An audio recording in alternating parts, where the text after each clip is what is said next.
ಇವತ್ತು ಸನ್ಮಾನ್ಯ ಸಿದ್ದರಾಮಯ್ಯ ಅವರ ಬಗ್ಗೆ ಎಲ್ಲ ಹಿರಿಯರು ಕೂಡ ಮಾತಾಡಿದ್ದಾರೆ. ಪ್ರತಿಯೊಂದು ಸಂದರ್ಭದಲ್ಲೂ ಕೂಡ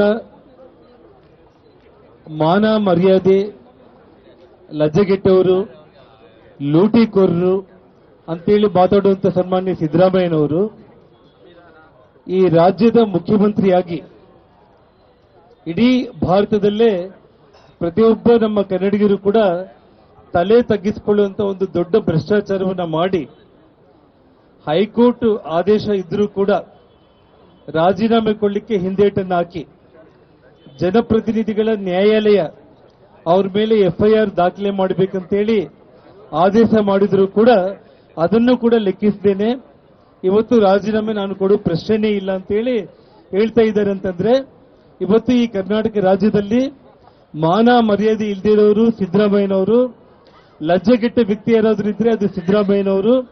ಇವತ್ತು ನೈತಿಕತೆ ಇಲ್ಲದೆ ಇರುವಂತ ಒಬ್ಬ ರಾಜಕಾರಣಿ ಅಂತಂದ್ರೆ ಅದು ಸಿದ್ದರಾಮಯ್ಯನವರು. ಇವರೆಲ್ಲ ಕೂಡ ಬಳ್ಳಾರಿಗೆ ಪಾದಯಾತ್ರೆಗೆ ಬಂದು 1,00,000 ಕೋಟಿ ಲೂಟಿ ಮಾಡಿರುವಂತ ಜನಾರ್ದನ್ ರೆಡ್ಡಿ ಅಂತ ಹೇಳಿ ಮಾತಾಡಿ 6 ವರ್ಷ ಈ ರಾಜ್ಯದ ಮುಖ್ಯಮಂತ್ರಿ ಆಗಿ 1 ರೂಪಾಯಿ ಇವತ್ತು ನಾವು ಲೂಟಿ ಮಾಡಿದೀವಿ ಅಂತ ಹೇಳಿ ಕೂಡ ಪ್ರೂವ್ ಮಾಡೋದಕ್ಕೆ ಆಗದೇ ಇರುವಂತ ಒಬ್ಬ ಸುಳ್ಳುಗಾರ ಸಿದ್ದರಾಮಯ್ಯ ಅಂತ ಹೇಳಿ ಇಡೀ ಜಗತ್ತಿಗೆ ಗೊತ್ತಾಗಿದೆ ಬಂಧುಗಳೇ. ಇವತ್ತು ಯಾವುದೇ ಒಂದು ಆರೋಪಗಳು ಮಾಡೋ ಮುಂಚೆ ನಾನು ಪ್ರತಿಯೊಂದು ಸಂದರ್ಭದಲ್ಲಿ ಕೂಡ ಹೇಳ್ತಾ ಇರ್ತೀನಿ. ನಾನು ಸನ್ಮಾನ್ಯ ಯಡಿಯೂರಪ್ಪ ಅವರ ಬಗ್ಗೆ ಲೋಕಾಯುಕ್ತ ಎಂಕ್ವೈರಿ ಆಗುವ ಸಂದರ್ಭದಲ್ಲಿ ಈ ರಾಜ್ಯದ ಮುಖ್ಯಮಂತ್ರಿಗಳಾಗಿ ಲೋಕಾಯುಕ್ತ ಅವರ ಕೆಳಗಡೆ ಬರುತ್ತೆ, ಎಂಕ್ವೈರಿ ನ್ಯಾಯಯುತವಾಗಿ ಆಗೋದಕ್ಕೆ ಸಾಧ್ಯ ಇಲ್ಲ, ಅವರು ರಾಜೀನಾಮೆ ಕೊಡಬೇಕು, ರೆಡ್ಡಿ ಅವರು ರಾಜೀನಾಮೆ ಕೊಡಬೇಕು, ತನಿಖೆ ಎದುರಿಸಬೇಕು, ಇವ್ರನ್ನ ಜೈಲಿಗೆ ಹಾಕಬೇಕು ಅಂತೇಳಿ ತೊಡೆ ತಟ್ಟಿ ಆ ದುರ್ಯೋಧನ ಅಹಂಕಾರವನ್ನು ಮೆರೆದಿರುವಂತ ಸಿದ್ದರಾಮಯ್ಯ, ನಿನಗೆ ಕಾಲ ಹತ್ತಿರಕ್ಕೆ ಬಂದಿದೆ. ಇವತ್ತು ನೀವು ಇಡೀ ಕರ್ನಾಟಕ ರಾಜ್ಯದ ಜನರಿಗೆ ಇವತ್ತು ನಿಮ್ಮ ಮುಖ ತೋರಿಸಿರೋದು ಒಂದು. ಈ 40 ವರ್ಷಗಳಲ್ಲಿ ನಮ್ಮ ಅರಜ್ಞಾನೇಂದ್ರ ಅವರು ಹೇಳಿದಾಗೆ ಒಂದು ಕಪ್ಪು ಚುಕ್ಕೆ ಇಲ್ದಿರೋ ರಾಜಕಾರಣಿ ಅಂತ ಹೇಳಿ ಏನು ದುರಹಂಕಾರದಿಂದ ಒಳಗಡೆ ಭ್ರಷ್ಟಾಚಾರವನ್ನು ಇಟ್ಕೊಂಡು ಮೇಲೆ ಸತ್ಯ ಹರಿಚಂದ್ರನ್ ಅಂತ ಕಂಡಿರೋ ನೀವು ಇವತ್ತು ಇಡೀ ಕರ್ನಾಟಕ ರಾಜ್ಯದಲ್ಲಿ ನಂಬರ್ 1 ಭ್ರಷ್ಟ ರಾಜಕಾರಣಿ ಅಂತ ಹೇಳಿ ಇವತ್ತು ಇಡೀ ಜಗತ್ತಿಗೆ ಗೊತ್ತಿರುವಂತ ಒಂದು ವಿಚಾರ.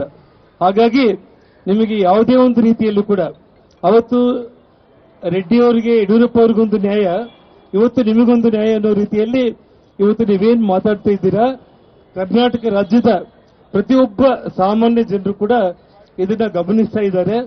ನಿಮಗೆ ಏನಾದರೂ ಕೂಡ ಒಂದಿಷ್ಟು ಅಷ್ಟೋ ಇಷ್ಟೋ ಏನಾದರೂ ಒಂದು ಗೌರವ ಇದ್ರೆ ಜನರಲ್ಲಿ ನೀವು ತಕ್ಷಣ ರಾಜೀನಾಮೆಯನ್ನು ಕೊಟ್ಟು ತನಿಖೆಯನ್ನು ಎದುರಿಸಿದ್ರೆ ಮಾತ್ರ ನಿಮಗೆ ಗೌರವ ಇರುತ್ತೆ.